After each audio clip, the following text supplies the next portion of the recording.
Mailbag time here on Chicago Bears Now. I am Harrison Graham. Use hashtag Bears or Super Chat to get your questions on the show. That way producer Rolly can get as many of them on the screen as possible. Levante Rogers with a question, hashtag Bears. Witherspoon, Gonzalez, or Porter Jr.? I would go Gonzalez, Witherspoon, then Porter Jr. That's how I would order it. I think Gonzalez's athletic profile is too hard to ignore. The ball skills are there as well. Witherspoon might be a tick more technically sound, but I just love Gonzalez's athleticism. Porter Jr. is close, though, too. He's really good. I mean, it's a three-headed monster, and then you kind of drop just a bit. Then you get to, like, Cam Smith and Keely Ringo and guys like that. Donald Lear, do you think the Bears will trade down again? I'd say it's 50-50, Donald. I think there's a pretty decent chance they will, but there's no guarantees. I'll say this. I don't think it would happen before the draft. I think it would be a draft night scenario. I will say that. I'd be surprised if Ryan Poles did something before then, unless there was a player involved again, kind of like the DJ Moore deal, but I would think it would probably be a draft night trade. Corey Redding, are you sold on P.J. Walker as the number 2 quarterback, or should we draft one? I'm pretty comfortable with Walker, but that doesn't mean I wouldn't draft one. Peterman is obviously just he's going to be your practice squad guy. The Bears value him in the locker room, in the quarterback room. I don't think he's a threat to make the 53-man roster. But P.J. Walker is mobile. He's got some experience now. I think I'm fine with him as a backup. But I'm still open to drafting a Dorian Thompson-Robinson, a Jay Kaner, a Clayton Tune, a Max Duggan, even a Stetson Bennett to, be more of a developmental QB3 type that could be a long-term backup. I definitely think the Bears should be open to doing that. Justin Fields is my dad. I didn't know Fields had a kid. If Tyree Wilson, Jalen Carter, Peter Skoronski, and Paris Johnson are all available at number 9, who are you taking? I don't think that scenario will happen where all 4 of these guys are available. I do think 2 or 3 of them could be, though, because I think 4 QBs will go in the top 8. I think Will Anderson will, and then Christian Gonzalez. So that's 6. At least a couple of these guys would likely be available. But let's just say in some pipe dream, all 4 of these guys are sitting there. This is a really tough one, man. I would probably rank it as follows. I would go Tyree Wilson 1, Paris Johnson 2, and then flip the coin, Carter and Skoronski. Carter's the better talent, better fit. Skoronski, safer player, but can he play tackle? That remains to be seen. What say you, though? Who would you pick in this scenario out of these 4 players? If it's Peter Skoronski, type PS. If it's Tyree Wilson, type TW. If it's Jalen Carter, type JC. Paris Johnson Jr., type PJ. Carter's the most talented, but can the Bears afford to take the risk? That remains to be seen. I really want to know how the Bears feel about him.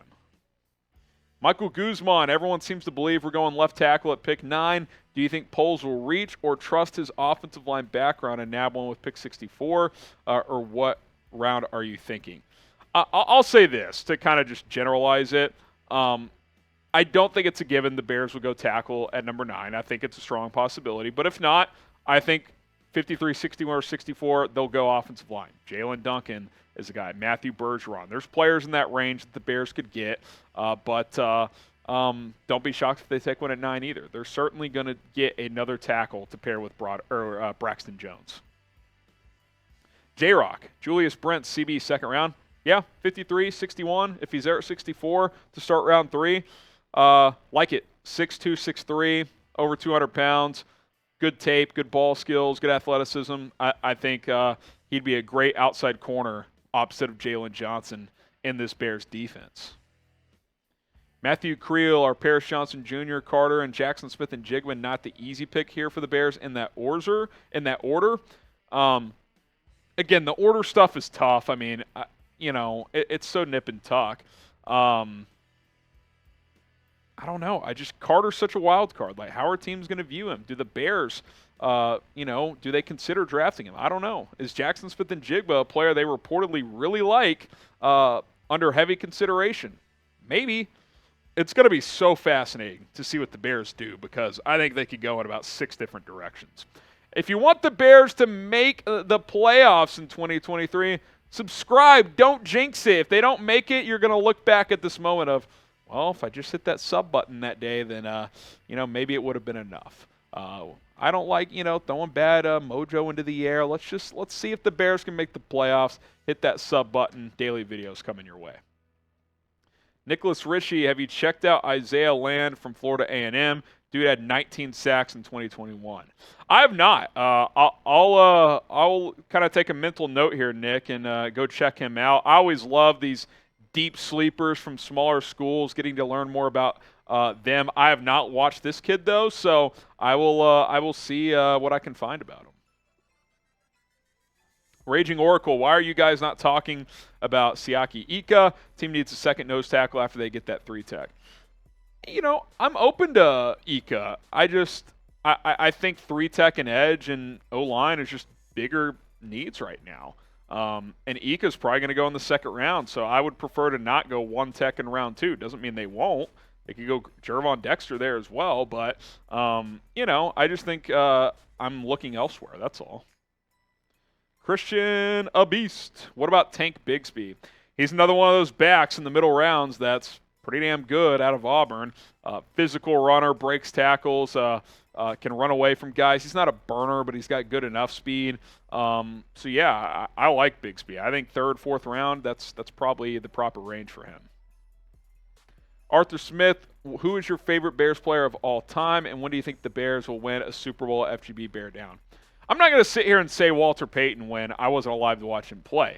I would say Devin Hester. He was the player that gave me the most joy watching the Bears. The kick return to start the Super Bowl, just electric. He changed the game at that position. It is a crime that he has had to wait 2 years of the Pro Football Hall of Fame to come and go and still not get in. I get it. He is known as a returner, but he is by far the best return man in NFL history. He changed how teams punted the football away.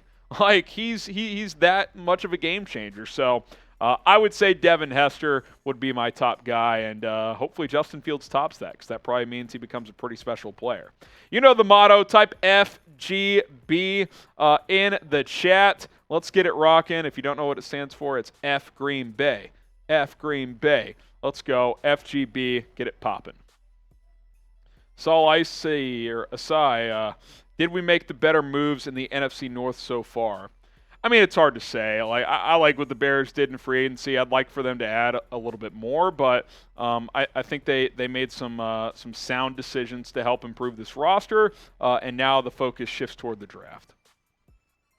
Michael Guzman, what team is most likely to take Jalen Carter within the top 10? I think the Lions will take the leap just to throw it in our face.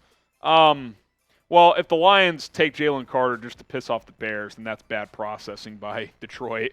But I do think Seattle at 5 becomes the first team that could do it. Detroit at 6, Bears at 9, Eagles at 10. I think there's a good chance one of those teams takes him. If he gets beyond 10, I don't know where he goes, to be honest. It could be teams could start trading up to take a chance on him at that point. Corey Harvey, do you think that Cody Whitehair will adapt to center? I mean, he's played the position before. If he indeed does make the full-time move and is the starter, then, that's probably maximizing your offensive line, because I think he would be a better option than Lucas Patrick there.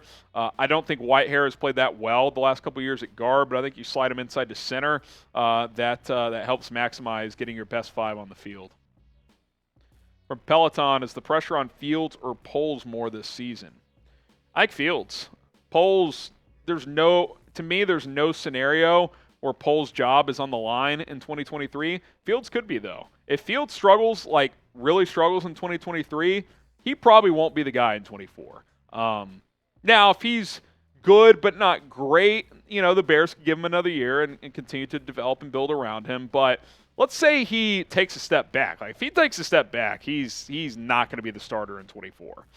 They have given him DJ Moore. I think, we're still waiting for them to do a little bit more on the O-line, but they added Nate Davis. I think they're going to get another piece or two in the draft.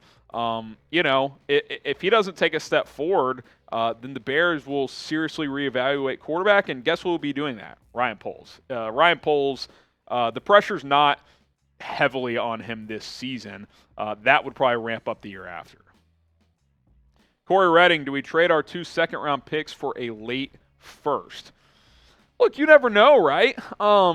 If there's a player they love and they want to get that fifth-year option available late in round one, then I could definitely see the Bears doing that. You know, they have 53, 61, and 64. That's ammunition to sneak up into the late 20s or 30 or 31. So I wouldn't rule it out. It would surprise me a bit just because I think the Bears are still in a spot where they need some volume of picks, but I could see it. I would not be completely shocked if Ryan Poles made a move like that.